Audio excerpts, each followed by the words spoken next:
Okay, so Trump's cabinet swears we're in a manufacturing boom. Meanwhile, 72,000 factory jobs are gone. Watch Senator Warnock put that number on the table. Secretary Bessent, we're now more than 1 year into the Trump administration. Yes or no? Has there been a manufacturing boom in the United States? There are the beginnings of a manufacturing boom. We have intentions, factory groundbreakings, sir. So your answer to that is yes, there's been a manufacturing boom? That we are at the beginning of a manufacturing boom. Okay, you and I could agree to disagree.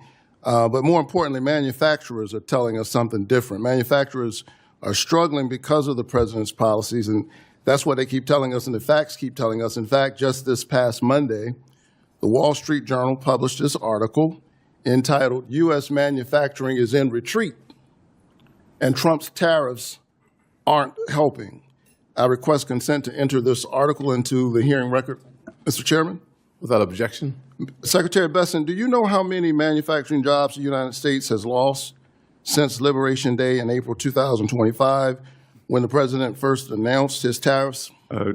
Yes, Senator, because you were out of the room, but it was already brought up. We do many things, sir. I don't need you to tell me where I was. 72,000, and I will point out that the Wall Street Journal 72,000 is not called the Main Street Journal, and they care more about Wall Street than Main Street. I'm not asking you to opine on the Wall Street Journal. I have 3 minutes. Just answer the questions that I'm actually asking you. So 72,000 manufacturing jobs, according to the Federal Reserve Bank of St. Louis. Thank you for answering the question. Manufacturers shed workers in each of the 8 months after President Trump unveiled his tariffs on what he called Liberation Day. I would submit that it's a strange liberation and a curious freedom that leaves you unemployed. And we see this across the board with CDC. The incredible folks at the CDC in Atlanta, Georgia, they protect us every day from the threats that we don't see. And they don't get much credit for it because of the stuff that does not happen. And it's okay for the general public not to wake up thinking about that. But we expect you to keep Americans alive.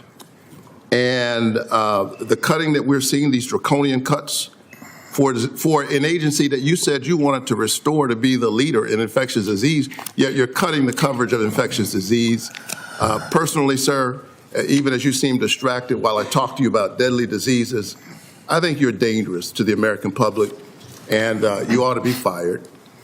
And if you're not fired, you ought to have the decency to resign. But it's not just farmers that I'm concerned about. I'm also concerned about Georgia families. According to the USDA, grocery costs increased about 3% in the last year and expected to increase by another 3.2% this year. And at the same time, this administration has celebrated kicking 3.5 million Americans, including children, off SNAP, a program designed to help our most vulnerable neighbors afford groceries when times are rough. And those neighbors, by the way, are disproportionately in red rural districts. Those communities are struggling. You've supported aid packages for farmers hurt by Trump's policies. Would you also support a food aid package for working families who are just struggling to afford groceries due to increased costs? So, Senator, the 3% is actually an average cost of food increase over the years. Under the last administration, it went up 20%. But the SNAP, I think, is really important. Do you realize, Madam Secretary, with all due respect, how sterile that answer sounds for the person who's trying? You say, well, you know, that's the mean cost. But right now, somebody's trying to buy groceries in Georgia, and they can't afford it. Well, but that's because of the Biden administration is the reason. 2 years later, that's your answer? Because of the Biden administration? Look at this. Look at all the prices that have come down. Avocados down 20%, berries down 13%, butter down 13%, eggs down 90%. Grocery costs are up. You don't dispute that, right? Even as you call these individual items, you don't dispute that grocery costs are up in America. The affordability question in America is real. And this is not some abstract policy fight. This is your paycheck, your groceries, and the agency that keeps deadly diseases away from your family. Senator Raphael Warnock did not walk in with a speech. He walked in with the record. Watch what happens when he asks Trump's cabinet the simple questions they did not want answered. Because the second the talking point meets the number, the whole thing starts to fall apart. Hit subscribe now so you do not miss the breakdown. And here is receipt number 1, straight from the news record that played in that room.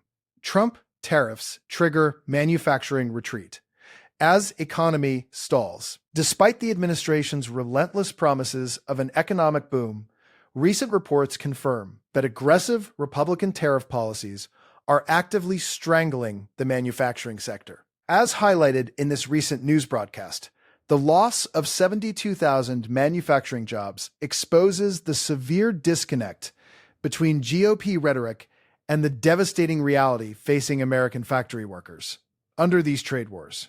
Now let that sink in. The secretary said the beginning of a boom. The Federal Reserve Bank of St. Louis says manufacturers shed workers in every single one of the 8 months after so-called Liberation Day. 8 months, 8 losses. That is not the beginning of a boom.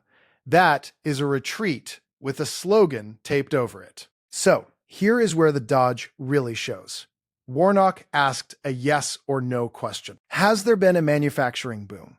And instead of a straight answer, he got intentions, groundbreakings, and a word salad about the Wall Street Journal versus the Main Street Journal. Think about that. When you have the facts on your side, you say yes. What you do not do is attack the newspaper reporting the number. That is not a defense, that is a distraction. And here is the second receipt, the one about your health. GOP budget slashes CDC funding amid national health crisis warnings. Public health officials are sounding the alarm as the Republican administration pushes forward with draconian budget cuts to the CDC's infectious disease programs. Democratic lawmakers are fighting back against these reckless policies, arguing that gutting vital public health infrastructure severely endangers the American public and proves the administration is unfit to handle national emergencies. This is the CDC in Atlanta, the people who protect you from the threats you never see. And here is the contradiction. The witness said he wanted the CDC to be the leader in infectious disease, while cutting the coverage of infectious disease. You cannot claim to protect the house while you are pulling out the smoke detectors. That was the moment it got personal. Warnock looked at a cabinet official who seemed distracted while he was talking about deadly diseases, and said plainly that he was dangerous to the American public. That was not a cheap shot. That was a senator watching someone tune out during a conversation about whether Americans live or die. When the stakes are that high, the disinterest is the story. Now the third receipt, and this one hits your kitchen table. Millions stripped of food aid as grocery costs soar under GOP leadership. In a devastating blow to working families across the country, the administration is callously celebrating the removal of 5 million Americans, including vulnerable children, from SNAP benefits. While GOP officials deflect blame with sterile statistics, Democrats continue to demand critical food aid to combat the genuine affordability crisis currently crushing rural and urban communities alike. And remember, those families are disproportionately in red rural districts. The same communities being told everything is fine are the ones losing help buying groceries. Grocery costs up about 3% last year, expected up another 2% this year, per the USDA. Prices up, aid cut. That is the math. And watch the answer he got. Warnock asked if the administration would back food aid for working families the way it backed aid for farmers. The response? Blame the Biden administration. 2 years in, and the answer is still someone else. Warnock cut through it cold, saying how sterile that sounds to the person standing in a Georgia grocery store who just cannot afford the cart. That is the gap between a talking point and a person's real life. So here is the bigger picture, and the last receipt names it. Senator Warnock holds Trump cabinet accountable for anti-worker agenda. During a fiery news broadcast highlighting the recent hearings, Senator Raphael Warnock systematically dismantled the empty promises of Trump's cabinet members. By confronting them on massive job losses, reckless health cuts, and gutted food assistance programs, Warnock showcased the Democratic commitment to protecting everyday working families from disastrous Republican policy failures. This is not one bad hearing.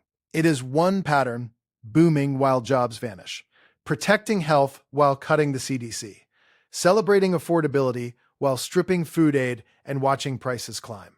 So, here is the line. Next time someone tells you this economy is a triumph, ask them why the people running it cannot answer a single yes or no question about it.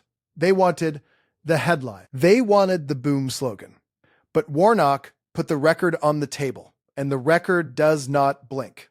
Full stop. I'll see you in the next one.